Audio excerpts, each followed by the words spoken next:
নমস্কার দর্শক বন্ধু কেদার গৌরী সিরিয়াল ଦେଖିବେ ଜବାଟା ସିନ୍ ଅଛି ଏବେ ଗୌରୀ ଜାଣିଗଲେ ଯେ କେଦାରଙ୍କର ଆକ୍ସିଡେଣ୍ଟ ବିକ୍ରାନ୍ତ ଆଉ ମାଧବୀ କରିଛନ୍ତି ବୋଲି। ହଁ ଦର୍ଶକ ବନ୍ଧୁ ଭିଡିଓଟିକୁ ଶେଷ ପର୍ଯ୍ୟନ୍ତ ଦେଖନ୍ତୁ ତାହେଲେ ଜାଣିପାରିବେ। ହଁ ଦର୍ଶକ ବନ୍ଧୁ ଆପଣଙ୍କର ପ୍ରିୟ ସିରିୟାଲ କେଦାର ଗୌରୀ ଦେଖିବାକୁ ପାଇବେ ଯେ ଗୌରୀ ପିୟୁଷକୁ କହିବେ କେଦାରଙ୍କର ଆକ୍ସିଡେଣ୍ଟ ହେଲା। ବିକ୍ରାନ୍ତ ମାମୁଁ ଆଉ ସାନ ମାଙ୍କର ଗୋଟେ ପ୍ଲାନ୍। ତାପରେ ପିୟୁଷ କହିବେ କେଦାର ଭାଇଙ୍କର ପୁରା ବିଶ୍ୱାସ ଥିଲା ହସ୍ପିଟାଲରେ କିଛି ଜାଣା ଯାଇପାରେ।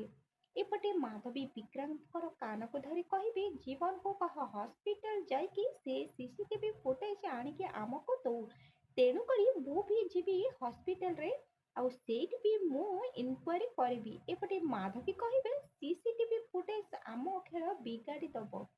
ହେଲେ ଦର୍ଶକ ବନ୍ଧୁ କଣ ପିୟୁଷ ଯିବା ଆଗରୁ ବିକ୍ରାନ୍ତ ଯାଇକି ସେ ସିସିଟିଭି ଫୁଟେଜକୁ ଡିଲିଟ କରିଦେବେ ନା ନାହିଁ କମେଣ୍ଟ ମାଧ୍ୟମରେ ନିଶ୍ଚିନ୍ତ ଜଣେଇ ଦିଅନ୍ତୁ। ଆଉ ଆଗକୁ ଜାଣିବା ପାଇଁ ଦେଖନ୍ତୁ ଆଜି ରାତି 8:30ରେ କେଦାର ଗୌରୀ ଏବେ କେବଳ ସିଧା ଟିଭିରେ।